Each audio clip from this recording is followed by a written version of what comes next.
So this afternoon we are catching up with some local talent, and today we're talking to, now Penny Ashton. How do we even begin to introduce you?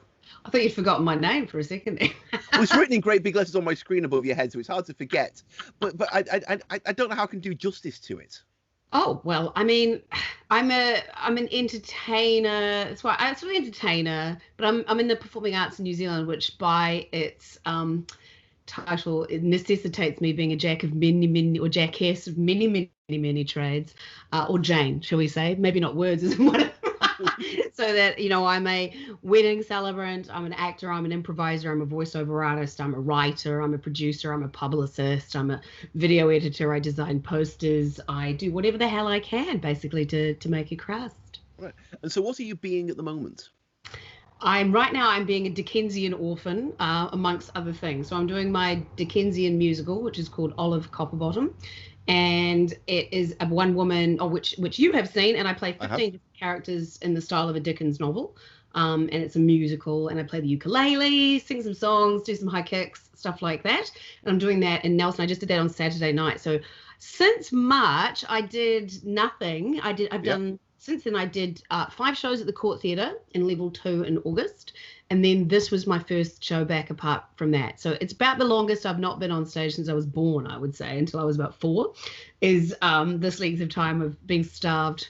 So it's been very difficult, particularly for my husband. Yes. Because you said you were at home. Wedding too, but yep. Fair enough. So you're down in Nelson right now. Now, I understand you've already played Nelson. Mm-hmm. Where's next? Blenheim is next. I'm doing Blenheim on Thursday the 15th and Friday the 16th of October. Yep. Then I am going back home. I'm going to an election party first, so fingers crossed. Then I'm going home, and then I'm doing Hamilton with Olive Copperbottom on the 26th of October. My friends Ross and Laurie and I are doing Austen Found, which is an improvised Jane Austen musical, and we're doing that at the Covert Theatre in Ponsonby. Right, yeah. And then after that, what am I doing then? Then I'm doing Promise and Promiscuity, which is my Jane Austen musical. I'm doing that in Circa in Wellington for most of November. Then I'm doing Hastings Opera House with Promise and Promiscuity on the 2nd or 3rd. I will know by the time we get there of December. That one's been postponed till then because it was supposed to be in August. And then the next thing I've got planned after that is a cabaret in the Hamilton Gardens Festival, which is called Penny Ashton's Hot Sauce, which is a sort of selection of saucy songs. A lot more swearing and things than there are on my Jane Austen things. Yeah, Jane Austen wasn't really known for her potty mouth, really, to be fair. No, she really was not. No, she was not. We do make balls jokes in that one. Oh, that would be disappointed if you didn't. Yes, you hold balls magnificently well, sir. That sort of thing. Exactly, precisely. Yeah. I mean, I have to be honest. I'm intrigued though. I've seen your two one-woman shows with a cast of thousands. Yeah. But an improvised Jane Austen musical. Yeah. So this is how it all started, actually. So in 2008, my mate Derek, who was running an improv festival in Wellington, said, "Why don't you bring a show?" And for those of you who know anything about theatre sports, there's a game called Genre Roller Coaster where you're acting a scene. People from the audience just yell out different genres that you click into. Right. And somebody had yelled out Austen once when I was doing the scene, and I just went off. And I was getting a lot of laughs. I was talking about teacups being on the shelf at 18, just all this sort of stuff. And then it became apparent that I knew a lot about Jane Austen just from watching so many different things and I love screen period dramas and all that sort of stuff. And so then I thought, well, why don't I bring in Austen improv? And it went incredibly well. So yeah, what we do is we get a title from the audience, and then we just improvise. Okay. I have a bit more of a structure with this one we've got coming up because it's a 2-hander. It has been up to 5 or 6 people in it, but this one's got 2 in it, and a muso, and we improvise songs and improvise all of the dialogue.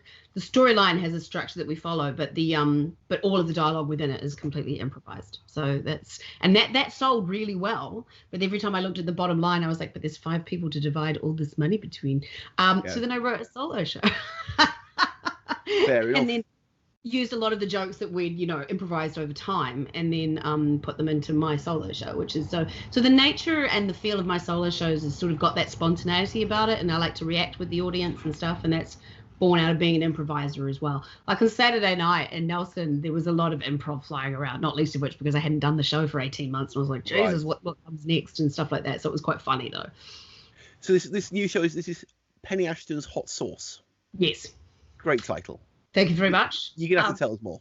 Yes, right. So it's going to be me singing a selection of saucy songs and sort of like some songs that, like Hot Stuff, but I might change it to Hot Sauce, Baby, this evening and all that sort of thing. And then I like Pussycat Dolls, Don't You Think Your Girlfriend is Hot Like Me? It's like, Don't You Think Your Girlfriend is Raw Like Me? It's like, what's wrong, Nicole? I just find some very strange lyrics in that song, but I'm going to be doing that. But also songs that are a bit more obscure, like Bette Midler did this great song that is based, it's like a blues standard called Dr. Long John. It's about going to the dentist who's thrilling when he's drilling and feels her whole cavity and all this sort of stuff. And it's very funny. And also there was a musical of Foot Rock Flats. This is not the movie that Slice of Heaven came from, etc. But there was a stage musical of Foot Rock Flats that was done, I guess it was in the 80s or even the 70s. And Dolores the Sow was always on Heat, and she has her own song that is a very funny song. So I'm going to sing that one and some other musical songs and like a couple of originals and do a couple of poems and stuff too. And I think I'm going to improvise a couple of songs as well too. So I'm still figuring it all out, but that's going to be in the Gardens. I think it's the 20th of February. I should know. I've got some time to learn when that one is, but yeah. So that's what's coming up. Fair enough. Now, I'm concerned that one might possibly not travel as well. Why? If you're relying on Kiwi classics like Foot Rock Flats. Oh, well, you can change anything at any point. But the thing is, do you know that there is a pig called Dolores who's always on Heat and Foot Rock Flats? Not to that great level of detail, no. So you think you just bullshit it and get away with anything you want? Yeah, you could just explain it. It's just a funny song. But the other good thing about shows like this is you can swap songs out. No, fair enough. That does sound like a lot of fun. Yeah, but I'm not planning any international travel right now, so it's not. Well, you can plan it. No, I'm not planning anything. Yeah. Not outside of New Zealand. Yeah. I'm not interested. Like, I don't want to go to Australia in a travel bubble. I don't want to go to Rarotonga in a travel bubble. I just don't. I'm not interested. I like touring through New Zealand. I've done it a lot. So then I was thinking, just this afternoon, I might sit down and start Googling through some venues again. And like, because I've done 4-5 big tours of New Zealand. So I want to look at doing that some more. Also, it's a very good time to tour through the country because there's no internationals to compete with.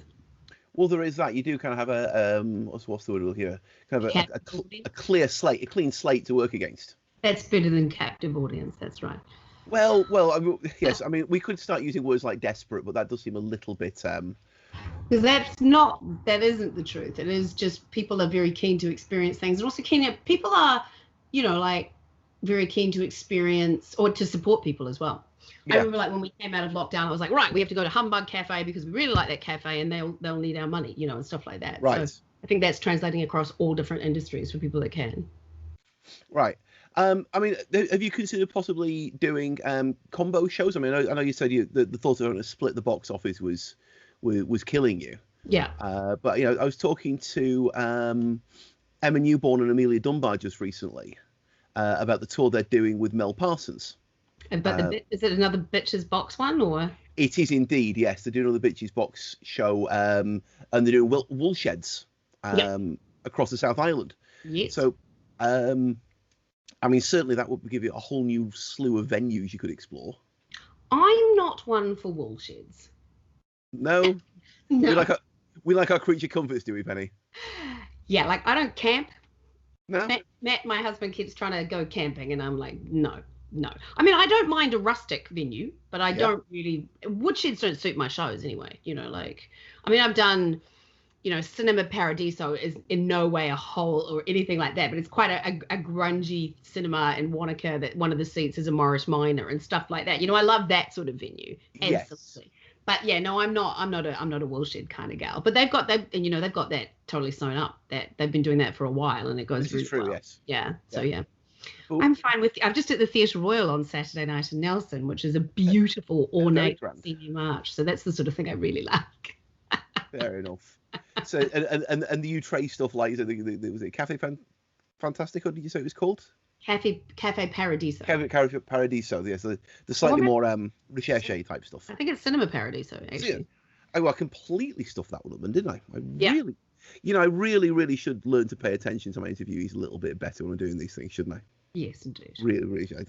I feel duly chastised. That's right. Fair enough then. But anyway, the question originally was going to be, would you consider doing double bills? Is there anyone you would be looking to tour with? I don't know. Because, like, for something like Promise and Promiscuity, it's 70 minutes long. So yeah, okay, yeah. And Oliver's 75 minutes long. So that's long enough, definitely, right. For an evening out. And so generally not, no. One thing that is, it can get quite solitary on the road is the thing. That's why I like doing things like when I'm in Circa. Circa is an amazing venue to do because it's very artist friendly. You get a much bigger cut of the door than you do nearly anywhere else. Also, I'll be in Circa 2, and at the same time in Circa 1, there's always a production. So it's like having castmates without having to give them any money. oh, well played. Very well done. So they're always in the green room and there are the dressing rooms, and I get to hang out and have a nice time chatting to all of them. And then, so that's why one thing I really like about doing Circa is because it can get a bit, lonely slipping around by yourself. But also, I do what I say I'm going to. Yeah. I fulfill deadlines that are set. A lot of other people don't do that, and it can get really frustrating. So that's why I do lots of stuff with Laurie, because Laurie is very reliable. But sometimes it's hard to get, people to. And also, I don't have children. I don't have a day job. I'm very footloose and fancy free. So, right. To fit into other people's schedules can often be a bit more annoying. Yeah, fair enough. Yeah. That makes sense. Yeah. Some could say doesn't play well with others, but I don't think that's necessarily true. I'm just because I'm so free. Yeah. It makes my life easy to plan, but other people fitting with other people less so. No, it does make sense. So speaking of your life being free and having no commitments, you were saying before that you basically squeezed a couple of shows in during level 2 in August, but effectively you've been grounded since about March, haven't you? Yes. So what I mean, I did actually. It was really funny. In level 2, I left Auckland on the morning of the 11th of August. Oh wow! So I'm so lucky that I left then. So we got to Napier and we were like, yay, we're on holiday. Took pictures of us at the park. I'm like, oh, it's just Sandera on the news, and went, oh, fuck. That sort of stuff. So I was supposed to be doing shows then.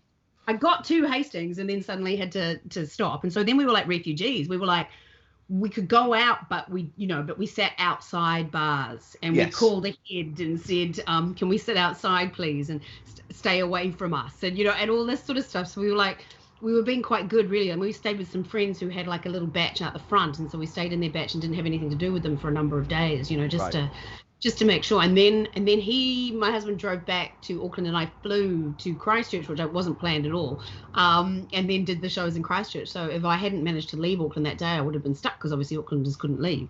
Yes. So that was interesting. I painted the kitchen during level 3 lockdown.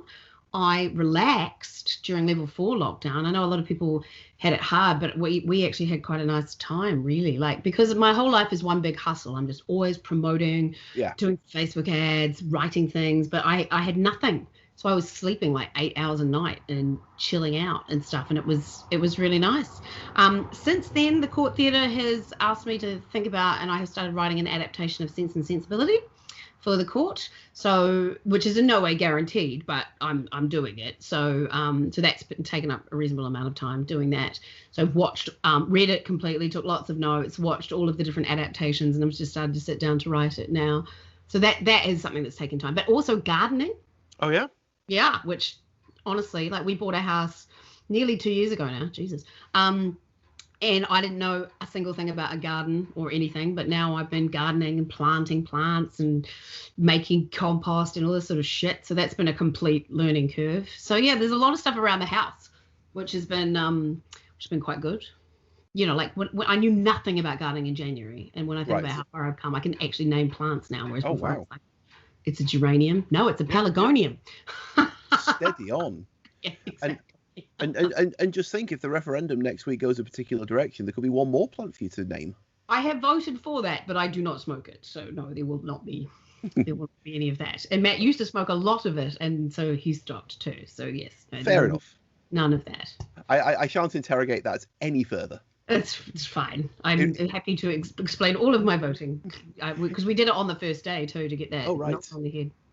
Fair enough then. Yep. Listen, tell me more about this adapting Sense and Sensibility. Is this going to be just like done straight, or is it going to have straight-ish? But I mean, Sense and Sensibility is actually pretty funny. That's the thing about it's like Dickens and Jane Austen has some very funny moments, and right? Sense and Sensibility has some very funny. It's got these characters like the character that is so there's the two lead ladies that people generally have the Kate Winslet and Emma Thompson sort of reference point for Sense and Sensibility, the movie, and it's their brother-in-law's wife. No, their half-brother's wife, sorry, is just an utter see you next Tuesday.